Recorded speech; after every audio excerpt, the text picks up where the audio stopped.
নমস্কার বন্ধুরা। তো আজকে সিটেট বাংলা ভাষার কারক বিষয়টি আলোচনা করব। এর আগের ভিডিওগুলোতে বাংলা ভাষার অনেকগুলো ব্যাকরণের টপিক অলরেডি আলোচনা করেছি, তো যা যা দেখনি অবশ্যই দেখে নেবে। কারক পার্টটা থেকে দেখো, অনেক সময় কোশ্চেন আসতেও পারে। আচ্ছা, কারক যেটা সেটা কিন্তু দেখো, আমরা একটা বাক্যে কি হয়, দুটো পদ থাকে, তাই না? দুই ধরনের পদ থাকে, বিশেষ্য বা যে বিশেষ্য স্থানীয় পদ সেগুলোকে বলে নামপদ, আর আরেকটা থাকে ক্রিয়া, এরকম। তো এই দিয়ে কিন্তু একটা বাক্য তৈরি হয়।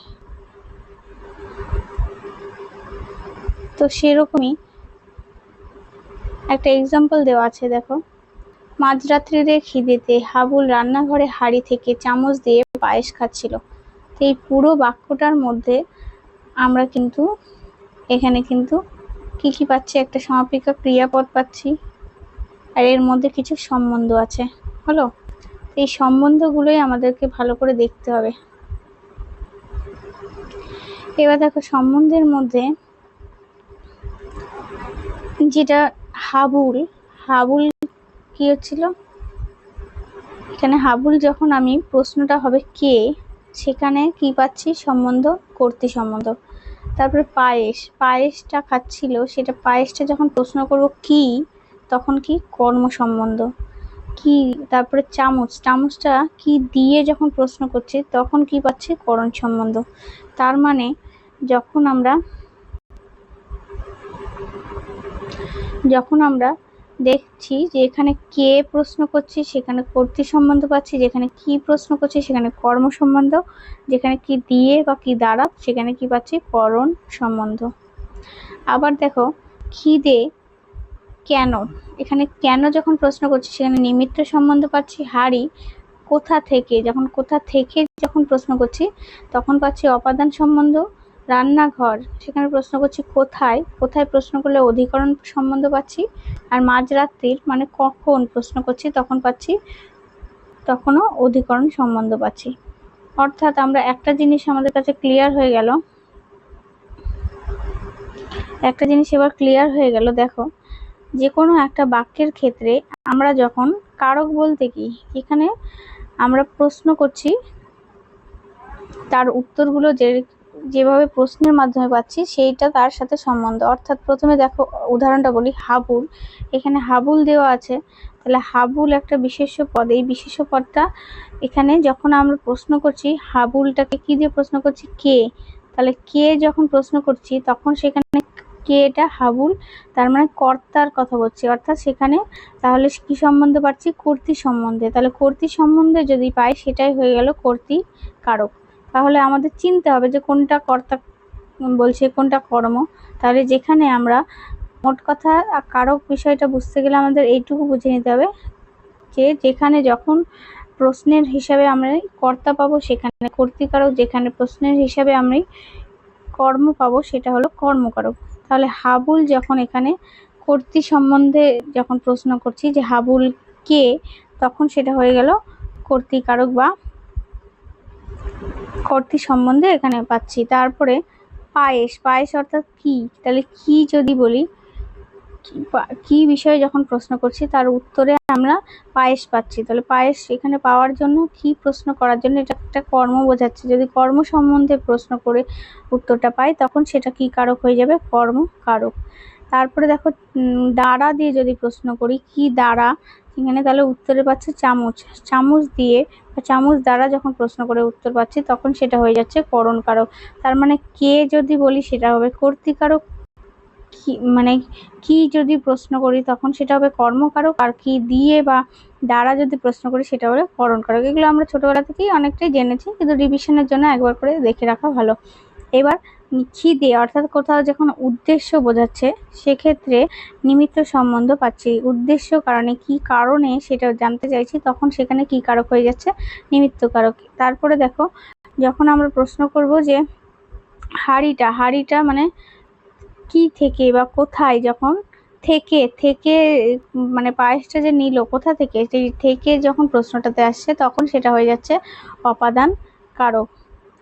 আর রান্নাঘর এবং মাঝরাত্রির অর্থাৎ অবস্থান যেখানে বোঝাচ্ছে, অবস্থানের ক্ষেত্রে আমরা এখানে কি পাচ্ছি, স্থান কাল পাত্র যখনই বলছি তখন সেটা হলো অধিকরণ কারক।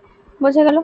তাহলে আমরা জানলাম যে কারক 6 প্রকার, যেখানে কর্তা, কর্ম, করণ, নিমিত্ত, অপাদান এবং অধিকরণ। এখানে কর্তা সম্পর্কে বোঝালে সেটা হলো কর্তৃকারক, কর্ম সম্পর্কে বোঝালে কর্মকারক, আর দ্বারা বোঝালে করণ, নিমিত্ত কোনো উদ্দেশ্য বা জন্য বোঝালে অপাদানের ক্ষেত্রে থেকে হইতে, আর অধিকরণের স্থান, কাল, পাত্র বোঝালে সেটা হলো অধিকরণ কারক। এটা বেসিক আমরা সবাই জানি। কারক, এবার একটু কারকের সাথে বিভক্তিটাও অনেক সময় চলে আসে। বিভক্তি বিষয়গুলো কি দেখো। বিভক্তি মানে কি, যদি ধরো এখানে যে কোনো বাক্যর ক্ষেত্রে দৃষ্টান্ত বাক্যটির, এই যে টির বাক্য নর্মালি তো বাক্য টির এই যে এর বিভক্তিটা একটা দেখতে পাচ্ছি এক্সট্রা, তো এই এক্সট্রা জিনিসগুলো যখন অ্যাড করে শব্দের কিন্তু একটা মানে পরিবর্তন হয়ে যায়, সেইটাই হলো বিভক্তি। বোঝা গেল? তো সেইটাই বাক্যের সাথে যুক্ত। এই যেখানে বলেছে, যেমন দেখো মাঝরাত্রির এর সঙ্গে এ, খিদে সঙ্গে তে, খিদেতে, রান্নাঘরের সঙ্গে রান্নাঘরে এ, যখনই যুক্ত করছি রান্নাঘরে খিদেতে, তখন এই এক্সট্রা যে মানে জিনিসগুলো আমরা ব্যবহার করছি, যাতে শব্দের অর্থটাই কিন্তু অন্যরকম হয়ে যাচ্ছে, সেগুলোকেই আমরা বলছি বিভক্তি। তো এবার দেখো এখানে বলেছে সংজ্ঞাটা, যে সকল চিহ্ন বা অর্থহীন ধ্বনি বা ধ্বনিগুচ্ছ বাক্যে ক্রিয়ার সঙ্গে বা বাক্যস্থিত বিশেষ্য বা বিশেষ্য স্থানীয় পদ অথবা বিশেষ্য এবং বিশেষ্য স্থানীয় পদগুলির পরস্পরের মধ্যে কি করে সম্বন্ধ নির্দিষ্ট করে দেয়। এর ফলে আমরা কি একটা ওদের মধ্যে একটা সম্বন্ধ, কানেকশন পাচ্ছি, রান্নাঘরের, খিদেতে, এরকম। তো সেইটাকেই বলছি কারক চিহ্ন বা বিভক্তি বলা হয়। তো বিভক্তি এরকম দু রকম হয়, একটা মৌলিক বিভক্তি, একটা অনুসর্গ বিভক্তি।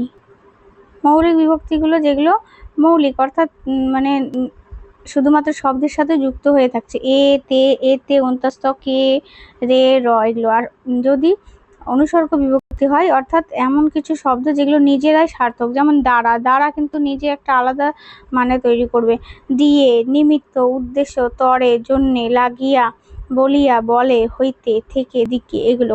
বোঝা গেল? তো মৌলিক বিভক্তি আর যেটা হলো অনুসর্গ বিভক্তি, এই দুটো এখান থেকে একটু আলোচনা করে দিলাম। এবার দেখো কারকের পার্টের মধ্যে কারক সম্পর্কে আমরা জানলাম। কারক 6 প্রকার: কর্তৃ, কর্ম, করণ, তারপরে নিমিত্ত, অপাদান, অধিকরণ। এইবার মেন কিছু কিছু এইখান থেকে কোশ্চেন আসে। আচ্ছা, বিভক্তির আরেকটা পার্ট ছিল যে তির্যক বিভক্তি, এখানে দেওয়া আছে একটা। তির্যক বিভক্তি যেটা হলো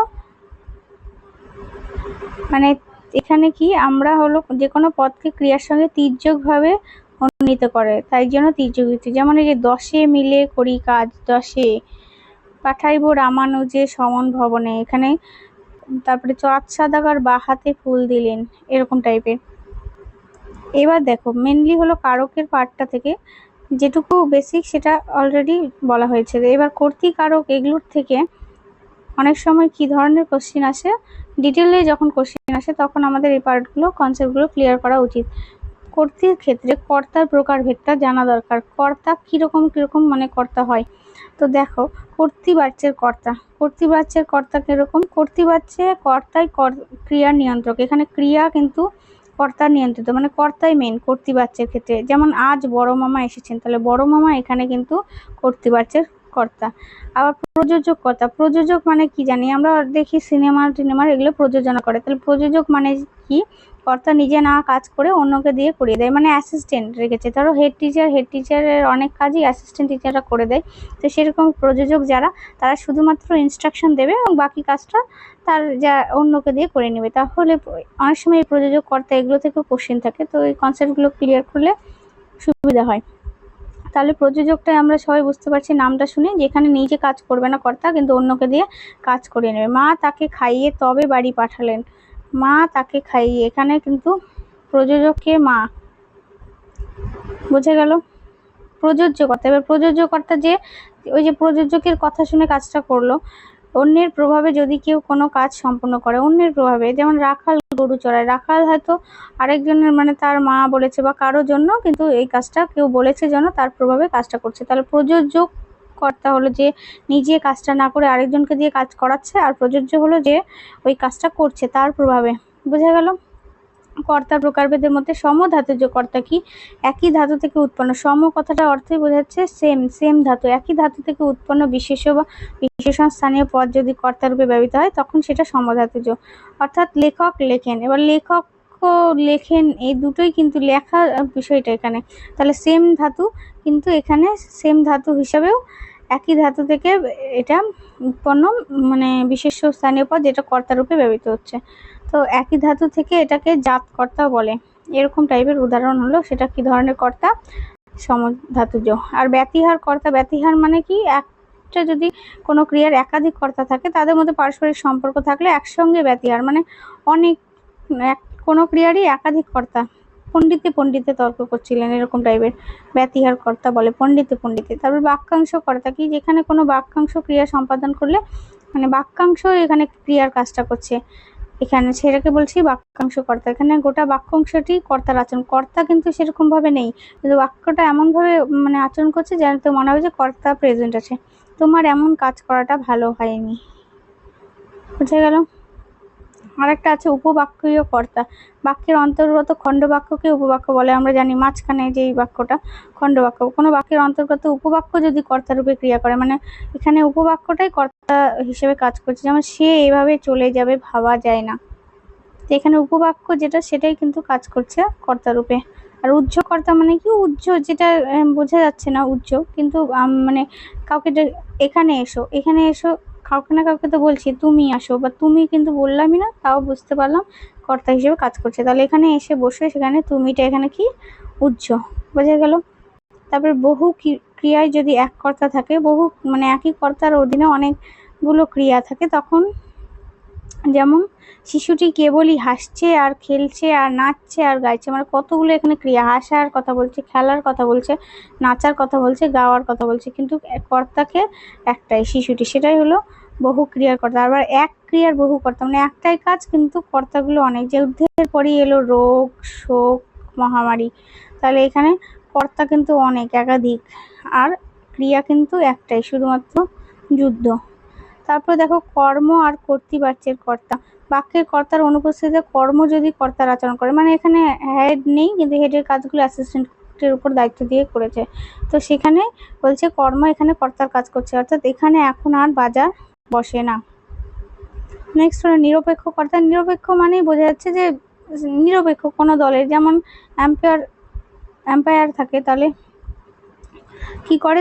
দুটো দলের ক্ষেত্রে নিরপেক্ষ কাজ করছে, তার মানে এখানে দুটোরই সেম। উৎসব এলে গোটা পাড়া যেন জেগে ওঠে, উৎসব, উৎসব মানে এখানে সবারই উৎসব, একজনের স্পেসিফিক নয়, তো নিরপেক্ষ কর্তাটা এখানে এইভাবে কাজ করছে। তারপরে সহযোগী কর্তা মানে কি? মাঝখানে কি করবে? সহযোগী, কথার মধ্যেই বোঝা যাচ্ছে যে সহযোগিতার মনোভাব প্রকাশ করবে, যেখানে তোমাতে আমাতে মিলে কাজটা সেরে ফেলি, তুমি আমি দুজনে মিলে এখানে কাজটা করছি, তো এদের মধ্যে বন্ডিংটা যেটা বোঝা গেল। তো কর্তার এই কটা ভাগ, অনেক সময় এই কর্তাগুলো থেকেও স্পেসিফিক কোশ্চেন চলে আসে, আর সিটেটে অনেক সময় বাংলা কিন্তু আগের থেকে ল্যাঙ্গুয়েজ অনেকটাই টাফ হয়, তো এই জন্য কারকের শুধুমাত্র এই কারকের টাইপস আর ওইটুকু পড়ে রাখলেই হয় না, আমাদের একটু ডিটেলে পড়ে রাখলে যদিও কোশ্চেন একটু অন্যরকম আসে তাও আনসার করা যায়। নেক্সট হলো দেখো কর্মকারক। কর্ম মানেই বোঝা গেল যে কর্তা যেটা সম্পাদন করে, অর্থাৎ যাকে অবলম্বন করে ক্রিয়া সম্পাদন হয়, মানে কর্ম বোঝাচ্ছে। যখনই প্রশ্ন করছে কি দিয়ে, যেমন সে ভাইকে কলমটা দিয়েছে, তাহলে ভাইকে, এবার এখানে কলমটা কি দিয়েছে? কলমটা দিয়েছে, তাহলে কলমে যখন প্রশ্ন করছে তখন একটা কর্ম বোঝাচ্ছে। তো এবার কর্মের প্রকারভেদগুলোর মধ্যে মেন দেখো মুখ্য কর্ম। মুখ্য কর্ম মানে যেটা হলো কোনো বাক্যে যদি দুটি কর্ম থাকে সেক্ষেত্রে দ্বিকর্মক বাক্য, এবার সেটার মধ্যে একটা হয় মানে ব্যক্তিবাচক, একটা হলো বস্তুবাচক। এবার যেটা হলো বস্তুবাচক সেটাই হলো মুখ্য কর্ম, মানে বলে না যে মেন সবকিছু কাজেরই একজন মেন লিডার থাকে, তার সাথে অ্যাসিস্ট্যান্টরা থাকে, তো মেন যেটা সেটাই হলো মুখ্য কর্ম। এবার যেমন আমি তোমায় একটা বই দেব, বই, তাহলে এইটা হলো মেন হলো, তাই জন্য এটা মুখ্য। এবার গৌণকর্ম মানে যদি দুটো বাক্য থাকে, এখানে ব্যক্তিবাচক কর্মটিকে বলা হয় গৌণকর্ম, কাকে প্রশ্ন করলে এই কর্মটি পাওয়া যায়। আমি, সে কি তোমাকে একটা বল দিয়েছে, কাকে দিয়েছে? তোমাকে, তাহলে তোমাকে যখন প্রশ্ন করছে তখন সেটা ব্যক্তিবাচক কর্ম বোঝাচ্ছে, তাই জন্য এটা কি কর্ম? গৌণকর্ম। এবার উদ্দেশ্য কর্ম মানে কি? কোনো ক্রিয়ার ক্ষেত্রে একটি কর্ম ছাড়াও দ্বিতীয় আরেকটি পরিপূরক কর্মের প্রয়োজন পড়ে, বিভক্তিযুক্ত স্বাভাবিক কর্মটিকেই বলা হয় উদ্দেশ্য। তাহলে এখানে উদ্দেশ্য যেটা বোঝাচ্ছে, তুমি আমাকে সাজালে, মানে কিছু একটা উদ্দেশ্যে এখানে কর্মটা করা হয়েছে। তবে বিধেয়, যেখানে কর্মটি অতিরিক্ত কর্মটি মানে বিভক্তি ছাড়া যে অতিরিক্ত কর্মটা সেটাকে বলে বিধেয়। তিনি বিদ্যালয়কে উপাসনা স্থল মনে করতেন। কি মনে করতেন? উপাসনা স্থল, মানে এটা একটা এক্সট্রা কর্ম, মানে বিদ্যালয় তো বিদ্যালয়ের কাজ করছে, কিন্তু তার সাথে আবার সেটাকে মন্দিরের হিসাবেও দেখছে, সেটা অতিরিক্ত কর্মের জন্য এটাকে বিধেয় কর্ম বলছে। নেক্সট হলো সমধাতুজ কর্ম। সমধাতুজ কর্মতে দেখো এখানে একই সেম কর্তৃর ক্ষেত্রেও তাই, যে সেম কর্ম আর ক্রিয়াপদ একই ধাতু থেকে নিষ্পন্ন হচ্ছে এখানে সমধাতুজ। তাই জন্য দুই বোনে কি হাসায় না হাসতে পারে, মানে হাসা হাসি এইটার থেকেই কিন্তু দুটো টার্মই এসেছে, তাই জন্য এই দুটো কর্মই কি সমধাতুজ। তবে বলছে কর্ম কর্তৃবাচ্যের কর্ম, এখানে কর্ম কর্তারূপে ক্রিয়া করছে, কর্তারূপে যখন কর্ম ক্রিয়া করছে তখন সেটা হয়ে যাচ্ছে কর্ম কর্তৃবাচ্যের। কোরককে পঞ্চকের ভূমিকায় চমৎকার মানেছিল, মানে এখানে কোরক, এখানে যেটা কর্ম সে কিন্তু এখানে কর্তারূপে ক্রিয়া সম্পাদন করছে। আর বাক্যাংশ কর্ম মানে বাক্যের অংশ যেটা সেটা কর্মরূপে ব্যবহার হচ্ছে, যেমন বাক্যের অংশ কর্তৃরূপে ব্যবহার হচ্ছে কর্তারূপে, সেটা হলো বাক্যাংশ কর্তা। আর এখানে বাক্যের অংশ যেটা কর্মরূপে, তার এই দিনের পর দিন না আসা আমি আর সহ্য করবো না, তার এই দিনের পর দিন, এটা কিন্তু পুরো একটা বাক্য, এটাই মানে কর্ম, না আসা যে কর্মটা বোঝাচ্ছে সেটাই হলো বাক্যাংশ কর্ম। উপবাক্যীয় কর্ম হলো নেক্সট। উপবাক্যীয় কর্ম বলেছে বাক্যের অন্তর্গত কোনো উপবাক্য যদি শেষ অবধি তাদের কি হলো কেউ জানে না, তাই শেষ অবধি তাদের কি হলো এই পুরোটা কি একটা উপবাক্য, কিন্তু এইটা একটা কর্ম হিসেবে বোঝাচ্ছে যে কি হলো, কি কর্মের ব্যাপারটা কি, যখন প্রশ্ন আসছে তার মানেই কর্ম আসছে। তারপর কর্মের বিপসা, পুনরাবৃত্তির ফলে কর্মের বিপসা ঘটে, যেমন একই কথা বারবার বলছি, কি আনতে হবে, ভুলে যেও না, কি যখনই কি দুটো পুনরাবৃত্তি করছি তখনই সেটাকে বলছি কর্মের বিপসা। তারপর অসমাপিকা ক্রিয়ারূপী কর্ম। অসমাপিকা ক্রিয়া ভাববাচক বিশেষ্য রূপে এখানে ব্যবহৃত হয়ে কর্মের আচরণ করে। তো এখানে অসমাপিকা ক্রিয়া, পোকা এখন চলতে শিখেছে হলো কর্মকারকের গেলে, এরপরে করণ কারকে। করণ মানে যদি দ্বারা বা দিয়ে যদি হয় সেক্ষেত্রে করণ কারক। করণ কত রকমের হয়, মানে দ্বারা দিয়ে শুধু আমরা বলেই দিলাম। সাধন বা যন্ত্রার্থক, এখানে কি হয়, যন্ত্রার্থক মানে যন্ত্র দিয়ে, বোঝাই যাচ্ছে যন্ত্র দিয়ে, জাতি দিয়ে, শুধুমাত্র আমরা দেখেই বুঝতে পারবো যে জাতি দিয়ে মানে একটা যন্ত্র বোঝাচ্ছি, যেখানে যন্ত্র দিয়ে কাজ হচ্ছে সেখানে এটাকে বলবো সাধন বা যন্ত্রার্থক করণ। উপায়াত্মক মানে উপায়ের দ্বারা কোনো কিছু কাজ যদি করি আমরা, সেটা উপায়ের দ্বারা যদি করি, শুধুমাত্র বুদ্ধির দ্বারা করলাম তাহলে একটা উপায় বের করলাম এখানে, তাই জন্য এটা উপায়াত্মক করণ। তারপরে হেতর্থক মানে কোনো হেতু বা কারণের জন্য যদি আমি করি, দুঃখে মানে দুঃখের জন্য বা দুঃখের দ্বারা তার গাল বেয়ে টপটপ করে, মানে দুঃখের কারণেই তো তার এইটা হলো না, তাহলে সেটা হলো হেতর্থক করণ। কালাত্মক মানে কাল, একটা কালের কারণে হচ্ছে, যেটা কাল বা সময় বোঝাতে, 1 বছরেই তার শখ মিটে গেল, 1 বছরের জন্যই মানে সেই সময়টা, তো সেটাকেই বোঝাচ্ছে কালাত্মক করণ। উপলক্ষণ কোনো একটা লক্ষণ বা চিহ্ন বোঝাতে যদি ব্যবহার করে হয়, গোপ দিয়ে যাইছে না, দিয়ে তো বুঝলাম করণ কারক, কিন্তু এখানে গোপটা কি একটা হলো সাইন বোঝাচ্ছে উপলক্ষ, তাহলে তাই জন্য এটা উপলক্ষণে করণ। অসমাপিকা ক্রিয়ারূপীকরণ মানে পুরোটা কমপ্লিট হলো না, কিন্তু তাও এটা মানে কাজ করছে করণ কারক হিসেবে। সে কেঁদে মন জয় করতে চায়, মানে কাদার মাধ্যমে এটা মন জয় করছে। তারপর সমধাতুজকরণ। সমধাতুজ মানে সেম ইয়ে থেকে, শক্ত বাঁধনে বেঁধেছি, বাঁধন বেঁধেছি, এই দুটো কিন্তু সেম টাইপের, তো এটা হলো ক্রিয়া এবং করণ রূপে ব্যবহৃত হচ্ছে। তারপর করণের বিপসা মানেও একই, যে রিপিট হবে। এবার করণ থাকলে গেলে হাতের দ্বারা সেরকম হাতে মানে কি বললাম কর্মতে, এখানে হাতে কাজটা সেরে ফেলা হলো, তাহলে হাতে এটা হলো করণের বিপসা। এবার আছে নিমিত্ত কারক। নিমিত্তটা আমরা জানি নিমিত্ত, জন্য, উদ্দেশ্য এগুলো বোঝাতে নিমিত্ত কারণ হয়। নিমিত্ত কারকের ক্ষেত্রে কয়েকটা প্রকারভেদে জন্য বোঝাতে যদি হয়, দেখো যেমন তিনি দেশের জন্য আত্মবিসর্জন করেছিলেন, তাহলে দেশের জন্য, তাহলে এটা জন্য বোঝাতে জন্য আমি দেখে নিলাম যে নিমিত্ত কারক। উদ্দেশ্য বোঝাতে বাজারে গেছেন, কিছু একটা উদ্দেশ্যেই গেছেন বাজারে, তো সেই জন্য এটা হলো নিমিত্ত। আবার উদ্দেশ্য আর উদ্দেশ্য দেখো, আগেটা উদ্দেশ্য আর একটা উদ্দেশ্য অর্থে নিমিত্ত কারক হতে পারে। সকলের উদ্দেশ্যে বক্তব্য পেশ করলেন, এখানে কিন্তু জফলা নেই, তো দুরকম, একটা উদ্দেশ্য আর একটা উদ্দেশ্যে আর একটা উদ্দেশ্য। তারপরে দেখো অপাদান কারক যদি থেকে হইতে হয়ে যায়, এবার অপাদানেরই কিরকম টাইপস আছে। একটা স্থানবাচক, কোনো স্থান বোঝালে, গাছ থেকে ফুল ঝরে পড়লে একটা স্থান বোঝাচ্ছে এখানে, তো তাই জন্য এটা হলো আধার বা স্থানবাচক অপাদান। অবস্থানবাচক যদি হয়, মানে কোনো একটা অবস্থান থেকে যদি ক্রিয়া নিষ্পন্ন হয়, এলেম আমি কোথা হতে, এখানে যখন আমি একটা অবস্থান বোঝাচ্ছি সেটা হলো অবস্থানবাচক। কালবাচক একটা সময় বোঝাচ্ছি, কখন থেকে একটা সময় নির্দিষ্ট বোঝাচ্ছি, থেকে যেন বুঝে গেলাম যে এটা হলো অপাদান, কিন্তু সেটা যখন কখন কাল বোঝাচ্ছি তখন সেটা হয়ে যাচ্ছে কালবাচক। দূরত্ববাচক অপাদান যেটা দূরত্ব, কোনো একটা ডিস্টেন্স বোঝাচ্ছে, বাড়ি এখান থেকে 3 মাইল, 3 মাইলটা যখন ডিস্টেন্স বোঝাচ্ছে তখন সেটা হয়ে যাচ্ছে দূরত্ববাচক অপাদান। তারতম্য করছি কোনো জিনিসের, এটার থেকে এটা ভালো বা এটার থেকে আমার চেয়ে ও অঙ্কে ভালো, তাহলে আমার চেয়ে যখন তুলনা করছি তখন সেটা হয়ে যাচ্ছে তারতম্যবাচক অপাদান, অর্থাৎ দুটো বা তার বেশি ব্যক্তি বা বস্তুর মধ্যে তুলনা করলে। তো অসমাপিকা ক্রিয়ারূপী অপাদান, মানে যেখানে ক্রিয়াটা কমপ্লিট হচ্ছে না, আমায় মরতে ভয় নেই, অর্থাৎ মরণ থেকে ভয় নেই। তারপরে দেখো অধিকরণ কারক। অধিকরণ মানে স্থান, কাল অথবা কোনো বিষয়ে যদি ক্রিয়াটি সম্পূর্ণ হয় সেটা আমরা জানি যে অধিকরণ কারক। স্থানাধিকরণ, কালাধিকরণ, ভাবাধিকরণ, বিষয়াধিকরণ এরকম হতে পারে।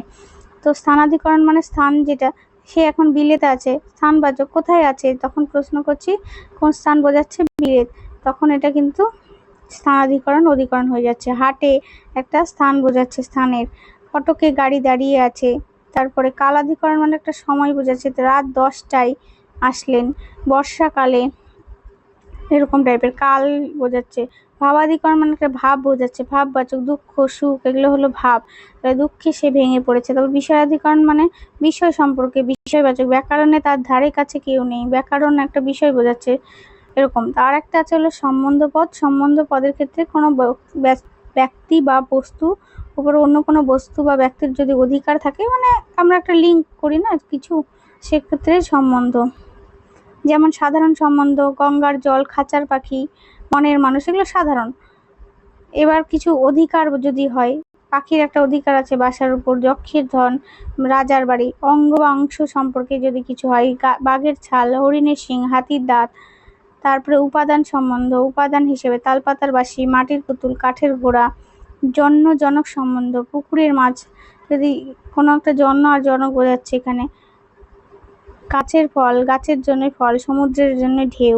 কার্যকারণ, একটা কার্যকারণ সম্পর্ক বোঝাচ্ছে প্রকৃতির হিসাবে, বিদ্যুতের আলো, কাচের শব্দ, রোদের তাপ এরকম। তারপর নিমিত্ত, একটা কিছু উদ্দেশ্য, বইটা কিসের জন্য, পড়ার জন্য, খাবার ঘর, লেখার টেবিল এরকম টাইপের। আর অভেদ মানে কোনো সেইভাবে ভেদ নেই, চাঁদের হাট, হাসির আলো, অশিক্ষার অভিশাপ এরকম। কর্তৃ সম্বন্ধ, কর্তা এখানে, পাখির ডাক, দেবতার গ্রাস, খোকার নাচন। কর্ম সম্বন্ধে ঢাকের বাজনা, জীবের সেবা, গাছের যত্ন। আবার করণ সম্বন্ধে দেখো, কলমের খোঁচা মানে করণ, কলমের দ্বারা, কলের তেল, কলের দ্বারা। অপাদান মানে যেখানে থেকে টেকে বোঝাচ্ছে, বাঘের থেকে ভয়, মাথার থেকে ঘাম পড়ছে এরকম। অধিকরণ মানে যেখানে স্থান, কাল, কোন জায়গা, গ্রামের। তারপরে পালের গোদা। বিশেষণ সম্বন্ধ, যেখানে বিশেষণ বোঝাচ্ছে আনন্দে একটা বিশেষণ। তারতম্যবাচক, যেখানে কারো থেকে অধিক বা কারো থেকে কম, আমার চেয়ে, তার অপেক্ষা, এগুলো মানে যেখানে সম্বন্ধ বোঝাচ্ছে সেখানে এক এক রকম টাইপস আছে। অব্যয় যোগে, যেখানে অব্যয় হিসেবে কাজ করছে, শত্রুর সঙ্গে, স্কুলের কাছে। তো এরকমই কিছু টাইপস আছে প্রত্যেকটা কারকেরই। কারকটা এমনি ইজি আছে, কিন্তু টাইপসগুলো একটু দেখে রাখা ভালো, বিশেষ করে যত দিন যাচ্ছে কোশ্চেনগুলো অনেক রকম টাফই আসছে, তো এই জন্য কনসেপ্টগুলো বেশ ডিটেলে ক্লিয়ার করাই উচিত। তো আজকে এই পর্যন্ত থাকলো, নেক্সট ভিডিওতে দেখা হচ্ছে। ধন্যবাদ।